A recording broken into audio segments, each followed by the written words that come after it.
Welcome everyone to PÖFF TV. Thank you very much for joining us today. I'm very happy to say we're joined by Vladimir Loginov, who is the director of Edge of the Night. Thank you for joining us. Yeah, nice to see you. How is your festival so far? Quite good. I watched a few films and they were really nice. And it's the world premiere of Edge of the Night. How are you feeling about this? It's not my first time on the PÖFF, but I always feel like with any film, a new film, it's like quite exciting to show the film to the people. Yeah. Do you still get nervous showing it for the first time? No. Because mostly I made film for myself, not for public. Yeah. Oh, that's very interesting. Yes. And well, we should say then, what is the film about? What's Edge of the Night? It is a quite interesting film about one night in our beautiful city, Tallinn. I was born in Tallinn, and once I just decided to make film about not ordinary time of our life. It's mostly people most of people are sleeping at the time, but a lot of people who are just making their own things. Well, we should say you're not filming people sleeping. I mean, you are filming a city alive. Yeah, can you describe that to us? What kind of things are we seeing? Who are we being introduced to? We all know the cliché meaning of the nightlife. It's like club life, nightclubs, or I don't know, maybe cinema, watching some films in cinema. But also there are a lot of things like for example we have a bus terminal or bus station where people every night just cleaning all buses of our city, and it is really interesting. Or I don't know, emergency service or emergency call center 112, and a lot of different things. Yeah. And how did you decide who to film, what stories you wanted to film, or what characters you wanted to bring into your world? It is interesting question because sometimes I feel it's not my decision. They choose me, not I choose them. And sometimes I just see it works like magnet. You just it's not it's not from one side. It's always both sides. And when I see something interesting, I just sometimes I start talking with people, but a lot of times we just start filming, and to understand, is it interesting? Maybe something interesting will happen, and after that we just explain people what we did. Definitely, lots of interesting things happen throughout the film. I mean, you're capturing these moments and lots of different characters and lots of different stories. How do you then piece all of this together to create an actual kind of flowing narrative?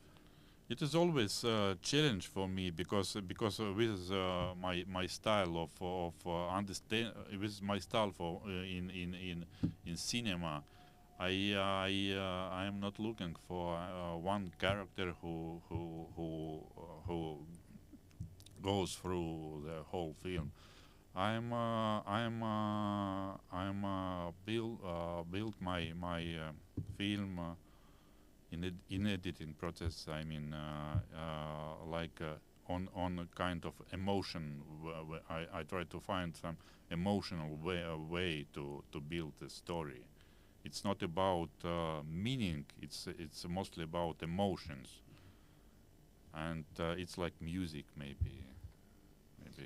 it's a really it's difficult to describe how, because I just feel I have to do I have to build this story in this way. And sometime in few interviews I told that if you can describe the film, you don't need to film it. You don't need to make the film, because you have text which describes the whole story or this whole things.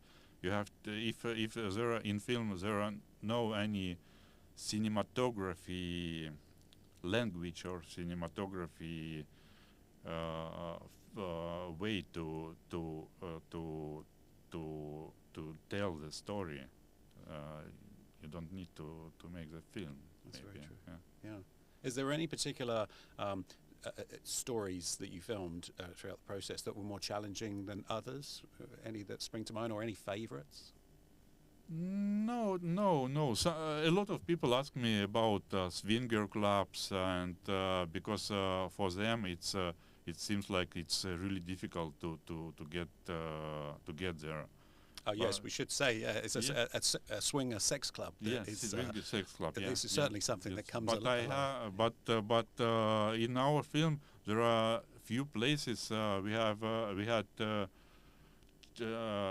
Estonian security service like Kapo. It's like our security service was check our, I don't know, and gave us permission to film.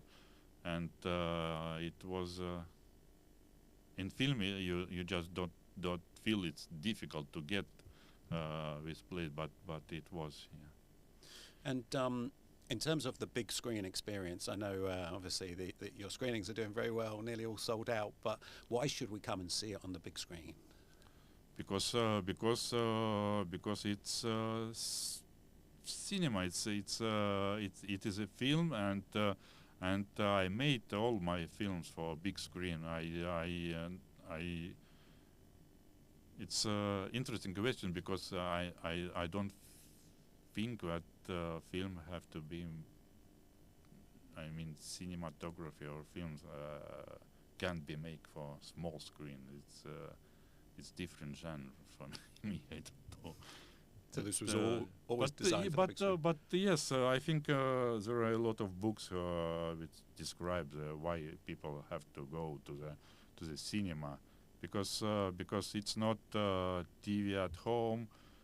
You have only white light spot with picture, and you have people who feel maybe the same, maybe the different, have the feelings at the same time, and it's performance, live performance. You can put the stop or pause or. But I know it's not just the visuals as well. Can you tell me a bit about the sound design and how that again brings us into this immersive world? Yes. Actually, I just talked with my sound designer, and I don't like the names like sound designer, sound designed, or because I feel he's a composer of my film. It's maybe there are no sound, maybe there are no music, but the ambient sounds of the city, it's like it sounds like pure music for me, and it's one of main point. You have to go to watch the film in cinema because of sound. It's only one way to feel it, because the sound is really good. Yeah. And what do you think an audience will take away from this cinematic experience? I have no answer. I don't know. Maybe. But what would you hope them to maybe take away? Just new experience to a new experience. They have new experience to watch the story with my eyes, maybe with other people. Maybe they maybe. Well, thank you very much, Vladimir. Best of luck for tonight's world premiere, and yeah, I look forward to seeing it on the big screen myself. Thank you very much. Thank you.